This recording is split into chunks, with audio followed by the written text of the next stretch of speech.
എല്ലാ വിജ്ഞാനങ്ങളും ഏറെ മഹത്വമാണ്. അറിവന്വേഷിക്കുക എന്നത് അള്ളാഹു നൽകുന്ന വലിയ നിഅ്മത്താണ്. ആ നിലക്ക് നാം അതിനെ ഉൾക്കൊണ്ടുകൊണ്ട് ചെലവഴിക്കുന്ന സമയങ്ങളൊന്നും വൃഥാവിലാവുകയില്ല എന്ന ബോധത്തോടു കൂടി തന്നെ നാം മുന്നോട്ട് പോകേണ്ടതുണ്ട്. അള്ളാഹു തൗഫീഖ് ചെയ്യുമാറാവട്ടെ. ഷെയ്ഖ് ഇബ്നു ഉസൈമീൻ റഹിമഹുല്ലാഹയുടെ ക്ലാസ്സിൽ സ്ഥിരമായി പങ്കെടുക്കുമായിരുന്ന പ്രായമുള്ള ഒരു മനുഷ്യനെപ്പറ്റി അദ്ദേഹം ഒരിക്കൽ പറയുന്നുണ്ട്. വളരെ ഗഹനമായ ചർച്ചകളാണ് ഷെയ്ഖിൻ്റെ ക്ലാസ് ഉണ്ടാവാറുള്ളത്. പക്ഷേ ഈ ഒരു മനുഷ്യൻ മുടങ്ങാതെ ക്ലാസ്സിന് വരും, എല്ലാ ക്ലാസ്സും അറ്റൻഡ് ചെയ്യും. ഒരിക്കലും ഇബ്നു ഉസൈമീൻ അദ്ദേഹത്തിൽ ചോദിച്ചു അത്രേ, ഈ പറയുന്ന വിഷയങ്ങളൊക്കെ നിങ്ങൾക്ക് മനസ്സിലാകുന്നുണ്ടോയെന്ന്.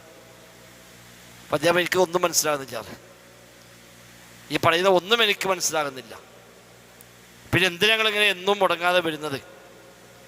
അപ്പം അദ്ദേഹം പറഞ്ഞു, ഒരു ഹദീസ് ഞാൻ കേട്ടു, അള്ളാഹുവിനെ സ്മരിക്കുന്ന ആളുകൾ സംഗമിക്കുന്ന സദസ്സ്, അതിൽ പങ്കെടുക്കുന്ന ഒരാളും പരാജയപ്പെടുകയില്ല എന്ന ഹദീസ് കേട്ടപ്പോൾ, എങ്കിലും ഇതിൽ പങ്കെടുത്തിട്ട് പരാജയത്തിൽ രക്ഷപ്പെടാനാണ് എൻ്റെ ഉദ്ദേശം എന്നീ മനുഷ്യൻ പറഞ്ഞപ്പോൾ ഷെയ്ഖ് ഇബ്നു ഉസൈമീൻ റഹിമഹുല്ലാഹ് കരയുന്നുണ്ട് ആ ദർസിൽ. അദ്ദേഹം പറയുന്നത്, ക്ലാസ് എടുക്കുന്ന നമുക്ക് പോലും ഇത്ര ആത്മാർത്ഥത ഒരു പക്ഷേ കാത്തു സൂക്ഷിക്കാൻ കഴിയുന്നില്ല, അതിനേക്കാളും വലിയ ഇഖ്ലാസാണ് ഈ മനുഷ്യൻ കാണിക്കുന്നത് എന്ന് അദ്ദേഹം അതിൽ പ്രതിപാദിക്കുന്നുണ്ട്.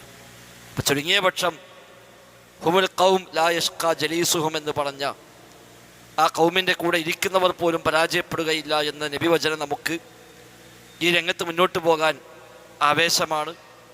അല്ലാഹു നമുക്കെല്ലാം തൗഫീഖ് പ്രദാനം ചെയ്യുമാറാവട്ടെ. പറയുന്ന എല്ലാ കാര്യങ്ങളും ഒരു പക്ഷെ നമുക്കൊന്നും മനസ്സിൽ നിൽക്കണമെന്നില്ല. പറയുന്ന ഞാനാണെങ്കിലും എല്ലാം അതേപടി ഓർമ്മയുണ്ടാകുന്നില്ല. ഒരു ക്ലാസ് എടുക്കാൻ വേണ്ടി റെഫർ ചെയ്ത് ഒരുങ്ങി വരും, അന്നത്തെ ക്ലാസ്സിൽ പറയും, ഒരു പക്ഷേ കാര്യങ്ങൾ മുന്നോട്ട് പോകുമ്പോൾ അതൊക്കെ അതേപടി ഓർമ്മയിലുണ്ടാകുന്നില്ല. എന്നാലും ദീനുമായി ബന്ധപ്പെട്ട് ഏതാനും മണിക്കൂർ ചെലവഴിക്കുമ്പോൾ അത് ലാഭമായി കിട്ടുമെന്ന പ്രതീക്ഷ തന്നെയാണ് നമുക്കെല്ലാം. എന്ത് ത്യാഗം സഹിച്ചും ഇതിലൊക്കെ തുടർന്നു പോകാനുള്ള പ്രചോദനം റബ്ബ് നമ്മിൽ നിന്ന് സ്വീകരിക്കുമാറാവട്ടെ.